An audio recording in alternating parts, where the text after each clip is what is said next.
अस्सलाम वालेकुम रहमतुल्लाहि वबरकातुहू। आज जिस सेक्शन को हमने डिस्कस करना है वो है सेक्शन नंबर 13 जो बायोसिक्योरिटी के बारे में है। तो बायोसिक्योरिटी के बारे में इसमें जो सेक्शन 13 है इसमें एक्ट ने जो डिटेल्स बताई हैं उसके हिसाब से जो फार्मर के लिए रिक्वायरमेंट्स हैं उसमें सबसे पहले रिक्वायरमेंट ये है कि जो आपका पोल्ट्री फार्म हो या पोल्ट्री प्रेमिसेस हो उसके इर्द गिर्द एक बाउंड्री वॉल या फेंसिंग लाजमी होनी चाहिए जिसकी हाइट 1.5 मीटर कम अज़ कम होनी चाहिए। इससे ज़्यादा हो इससे कम ना हो। और इसके अलावा उसमें गेट हो और उस पर ताला लगा हुआ हो ताकि उसमें हर किसी की एंट्री ना हो सके। उसके अलावा जो आपकी प्रेमिसेस है उसमें कोई वीड्स नहीं होनी चाहिए, कोई स्क्रैप नहीं होना चाहिए, इस तरह का कोई और मटेरियल जिससे बायोसिक्योरिटी डिस्टर्ब हो, इस तरह का नहीं होना चाहिए। तीसरे नंबर पर यह है कि आपके जितने भी आपके फार्म पे पर्सनस आने हैं जिसमें ओनर हैं, विजिटर्स हैं या फार्मास्यूटिकल और वैक्सीन के रिप्रेजेंटेटिव्स हैं, उन सब की एंट्री के लिए एक ही रास्ता होना चाहिए और उसमें एक प्रॉपर वॉशिंग रूम और चेंजिंग रूम होना चाहिए जिसमें वो अपने शूज़ चेंज करें और प्रॉपर बाथ लें और उसके बाद अपने कपड़े चेंज करें, शूज़ चेंज करें। उसके अलावा फेस मास्क और हेड कवर भी लें। उसके अलावा जो उनके पास गैजेट्स हैं जैसे मोबाइल फ़ोन है या घड़ी है या वॉलेट है या कोई भी और गैजेट्स हैं तो उसकी फ्यूमिगेशन करवाना लाजमी है और ये प्रोसीजर सब पे ही अप्लाई होना चाहिए। और दूसरा जो पॉइंट इसमें है एक्ट के हिसाब से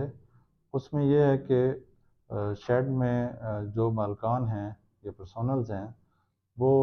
एक शेड से दूसरे शेड में या एक प्रेमिसेस से दूसरे प्रेमिसेस में हर मुमकिन हद तक कोशिश करें कि ना जाएं। अगर जाना ज़रूरी हो तो फिर ये जो मेजर्स अपने शेड पे पूरे करने होते हैं वो पूरे करके जाएं। इसके अलावा जो उनके पास व्हीकल होगी उसकी पार्किंग के लिए भी एक स्पेसिफिक प्लेस होनी चाहिए और उसमें गाड़ी पार्क करने से पहले और गाड़ी पार्क करने के बाद उसकी डिसइंफेक्शन होना बहुत ज़रूरी है।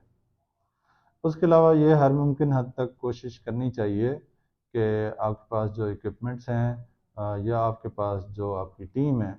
वो किसी और शेड से उधार ना लें। आपके पास अपने पास ही आप सेल्फ सफिशिएंट होने चाहिए ताकि किसी भी इमरजेंसी सिचुएशन में आपको कहीं और से ये उधार ना लेने पड़े। इसके अलावा आपके शेड पे all in and all out system होना चाहिए और इसके लिए आपके पास एक लॉग बुक होनी चाहिए जो मेंटेन रहनी चाहिए ताकि आपके शेड में या आपके प्रेमिसेस में यूनिफॉर्म एज के बर्ड्स होने चाहिए। और बर्ड आप किसी भी जगह से लें तो आपके पास ये श्योरिटी होनी चाहिए कि वो डिज़ीज़ फ्री सोर्स है हमारे पास ताकि कहीं बाहर से आप डिज़ीज़ वाले बर्ड ले आएँ तो आपके पहले वाले बर्ड अगर मौजूद हैं तो वो उससे प्रॉब्लम में आ सकते हैं। इसके अलावा हर फ्लॉक में आप या एक मखसूस टाइम बना लें उसमें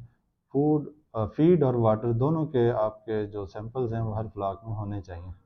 और ये एक्ट के तहत आपकी एक ज़िम्मेदारी है। और उसके अलावा आपके शेड के इर्द गिर्द जो 6 फीट का एरिया है उसमें कोई भी इस तरह की चीज़ ना हो जैसे लिटर मटेरियल है, कोई बर्ड की बाकियात हैं, कोई पर हैं या कोई भी ऑर्गेनिक मैटर है तो इस तरह की चीज़ें आपके शेड के इर्द गिर्द 6 फुट तक बिल्कुल नहीं होनी चाहिए। इसके अलावा जो सबसे अहम पॉइंट है वो ये है कि आपके पास जो लॉन्ग लिविंग बर्ड्स हैं, फॉर एग्जांपल लेयर है आपके पास या आपके पास ब्रीडर है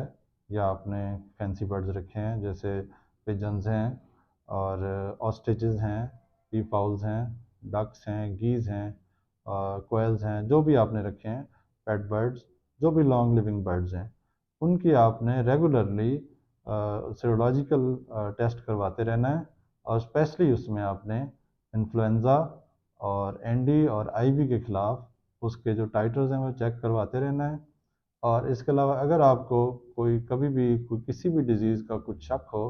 तो आप अपनी करीब तरीन पोल्ट्री डिज़ीज़ डायग्नोस्टिक लेबॉरेटरी से फ़ौरी रब्ता करें। अगर आपके पास डिज़ीज़ लैब ना हो तो आपके एरिया में जो पोल्ट्री इंस्पेक्टर्स हैं जो कि आम तौर पर آپ کے district life stock deputy district life stock officers ہوتے ہیں ان کو بتائیں، اور وہاں سے وہ آپ کی جو رجسٹریشن اتھارٹی ہے یا رجسٹریشن کمیٹی ہے ان کے پاس رپورٹ فوراً جانی چاہیے، تاکہ اس میں جو بھی ضروری اقدامات ہیں وہ فوری طور پہ کرنے چاہیے، اور ڈیزیز آپ کی طرف سے کسی اور کو نہ ملے اور کسی اور کی طرف سے آپ کی طرف نہ آ سکے۔ Thank you.